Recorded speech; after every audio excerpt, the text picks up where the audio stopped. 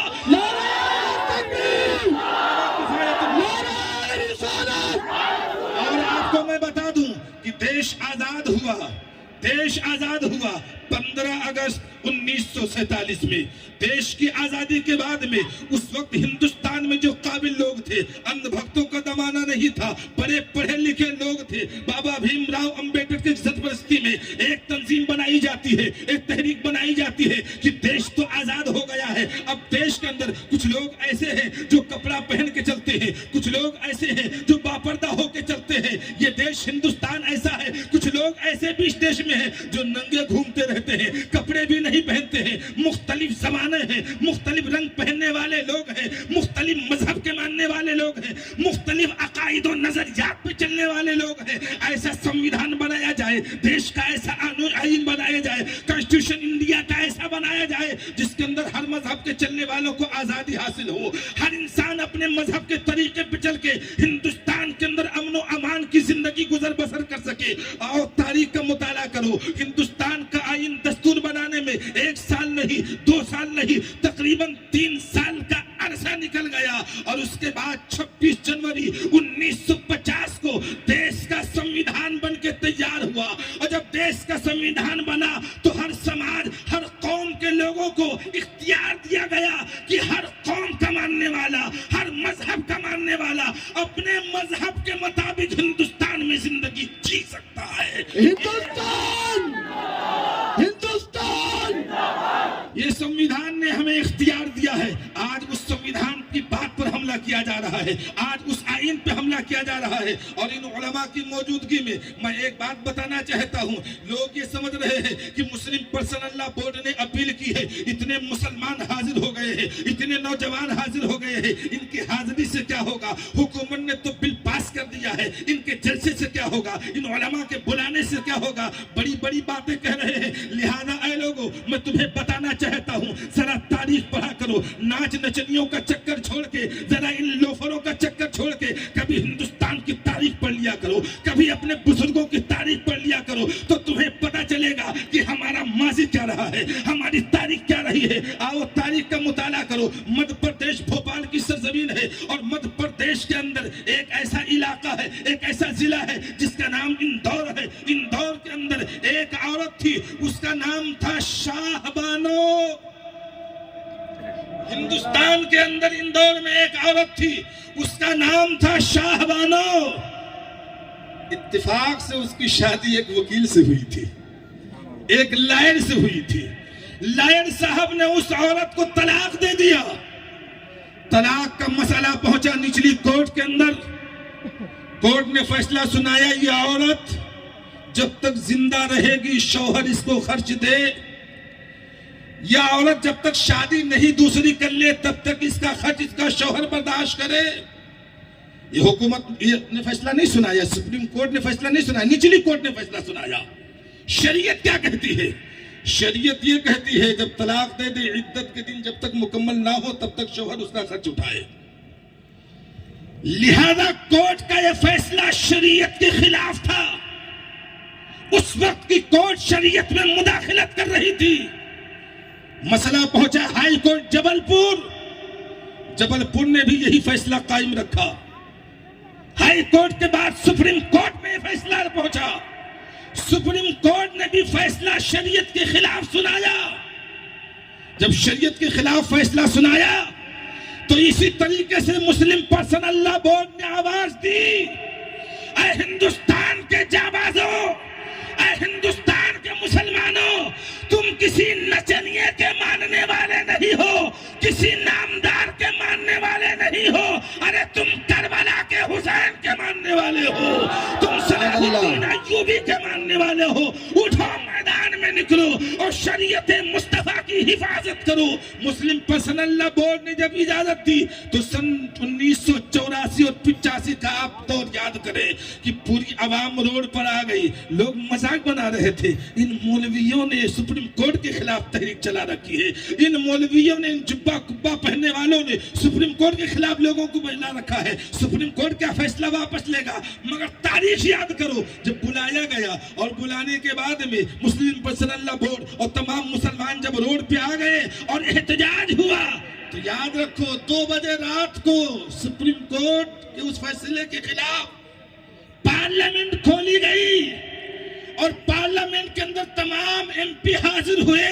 پھر بل لایا گیا کہ سپریم کورٹ نے جو فیصلہ سنایا ہے یہ شریعت میں مداخلت کرتا ہے، مسلمانوں اور شریعت کے خلاف یہ فیصلہ ہے، لہذا اس وقت کی پارلیمنٹ بل لاتی ہے اور بل پاس کر کے سپریم کورٹ کے اس فیصلے کو رد کرتی ہے۔ مسلمانوں کے حق میں جب قانون بن جاتا ہے، سپریم کورٹ کا فیصلہ ریجیکٹ ہو جاتا ہے، شریعت مصطفیٰ کا قانون بحال رہتا ہے۔ اس منظر کو دیکھا تو شاعر پکار اٹھا، ہے قول محمد قول خدا، فرمان نہ بدلا جائے گا، بدلے گا زمانہ لاکھ مگر قرآن نہ بدلا جائے گا۔ نعرہ تکبیر، مسلم پرسنل لا بورڈ، ہندوستان۔ آواز دی گئی ہے آپ سبھی حضرات کو، آپ سبھی حضرات یہاں پر آئے۔ لوگ کہہ رہے تھے پبلک کیسے جمے گی؟ ملباگل کی سرزمین پر آپ لوگوں نے آ کر پوری دنیا کو، پورے ہندوستان کو بتا دیا کہ ملباگل کے اندر زندہ دل ٹیپو سلطان کے غلام رہتے ہیں۔ ملباگل وہ سرزمین ہے جہاں سرکار حیدر صفدر کے چاہنے والے رہتے ہیں۔ بہت موسم ناساز تھا، ہمارے لونسر صاحب نے فون کیا کہ حضرت ڈبل اے میں بدل لیتے ہیں۔ میں نے کہا 7 بجے تک انتظار کرو، 7 بجے تک انتظار کرو، انشاءاللہ دیکھا جائے گا۔ میں نے کہا یہ پروگرام قوالی میدان سے کینسل ہوا، پہنچا بڑے مکان سے سب لوگ مل کے یہاں لائے جھولے کے میدان میں۔ اب سرکار آپ کی دہلیز پر ہے، آپ کرم فرمائے، آپ کے چوکھٹ کا پروگرام کامیاب ہو جائے۔ آپ سبھی حضرات آئے، آپ کا آنا بہت بہت مبارک ہو۔ اللہ تبارک و تعالی ہم سبوں کے آنے کو قبول فرمائے اور امید رکھیں انشاءاللہ ایسے اتحاد سلامت رہا تو یہ بل ایک نہ ایک دن ضرور واپس ہو کے رہے گا۔ سبحان اللہ برکاتہ۔ الحمدللہ بہت سارے بیانات ہوئے، اس کے ساتھ ساتھ جتنے بھی ہمارے دیش کے اندر جو کالے قانون پاس کرنے کے بارے میں بولے تو اس کے بارے میں ایک ہماری امت کے لیے ایک پیغام ہے، نہ گھبراؤ مسلمانوں خدا کی شان باقی ہے، نہ گھبراؤ مسلمانوں خدا کی شان باقی ہے، ابھی قرآن باقی ہے، ابھی اسلام زندہ ہے۔ آج میں جو اسٹیج کے اوپر کھڑا ہوں تو بہت خوشی ہوئی، ایسے بہت سارے اسٹیجوں پر ہمیں چڑھے، الگ الگ مدرسوں میں الگ الگ پولیٹیکل فارم میں چڑھ کو ہیں، لیکن آج یہ خوشی کی وجہ کیا ہے کو بولے تو الحمدللہ جو کچھ ہمارے نوجوان ہم ساتھ دے کر جو علماء اکرام کو جمانے کے لیے 1 مہینہ جو ہمیں کوشش کرے تو بہت خوشی کے ساتھ میں بولنا چاہ رہا ہوں کہ پورے مسلکوں کے علماء ایک ہوئے، صرف اور صرف ایک پیغام کے لیے. وہ پیغام کیا ہے کر کو بولے تو مسلم پرسنل لا بورڈ کی وجہ سے ہمیں اس کا بھی شکریہ ادا کرنا ہے اور علماء اکرام کا بھی شکریہ ادا کرنا ہے. میں مسلم پرسنل لا بورڈ کے اس میں منچ سے ایک میسیج دینا چاہ رہا ہوں ہمارے مسجدوں کے متولیوں سے اور جماعتوں کے امیروں سے اور علماء اکرام سے. کیا ہے بول کے بولے تو جو ناحق کیسا غریب بچوں کے اوپر نوجوانوں کے اوپر جو ہندوستان کی کانسٹیٹیوشن کو بچانے کے لیے روڈ کے اوپر آ کر پروٹیسٹ کرتے ہیں تو ان کے اوپر ناحق کیس ڈال کر رہے ہیں. آج کیا کر رہی کر کو بولے تو ایک ڈر کا ماحول پیدا کر رہی ایک ڈر کا ماحول پیدا کر رہی. تو ایسے ٹائم پہ ہمیں سب مل کر کیا کرنا ہے اپنے اپنے محلوں کے اندر مسجدوں کے اندر بیٹھ کر مشورہ کر کے وہ بچوں کو جیلوں سے واپس لانے کے واسطے ہمیں کوشش کرنا ہے.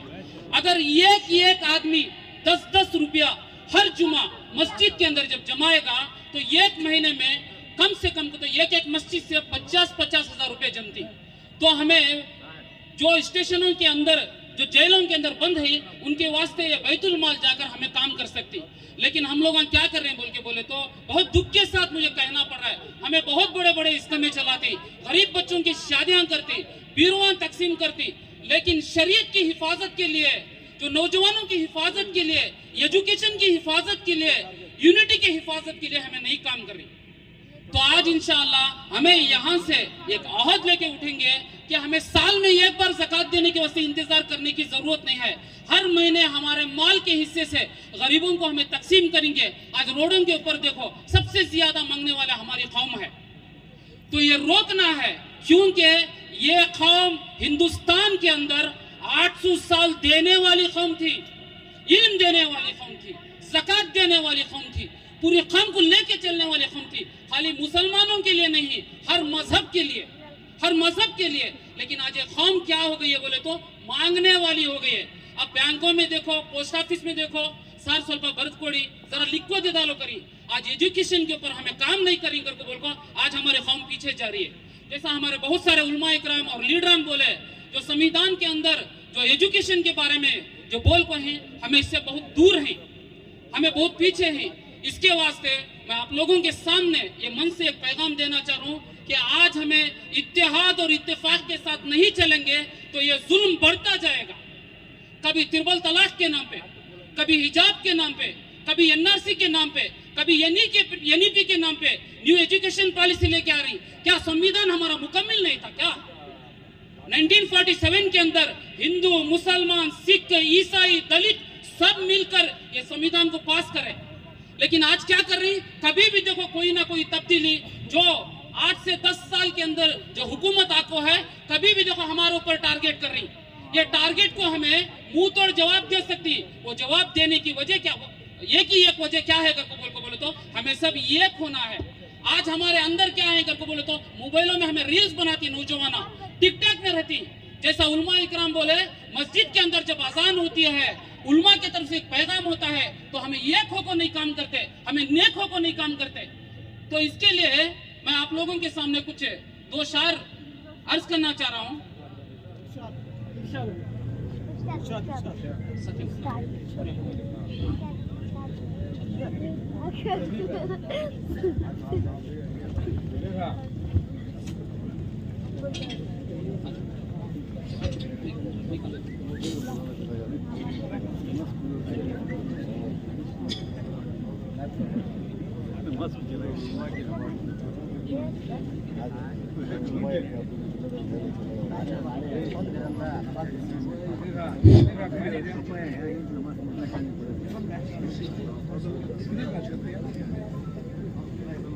نہ ہم تحریر چھوڑیں گے نہ ہم قرآن چھوڑیں گے, نہ ہم تحریر چھوڑیں گے نہ ہم قرآن چھوڑیں گے, نہ ہم سمویدھان چھوڑیں گے اور نہ وہ مٹی چھوڑیں گے نہ وہ پہچان چھوڑیں گے. جتنی کوشش کر لے دشمن ہمیں مٹانے کی, جتنی کوشش کر لے دشمن ہمیں مٹانے کی, نہ ہم ایمان چھوڑیں گے نہ یہ ہندوستان چھوڑیں گے.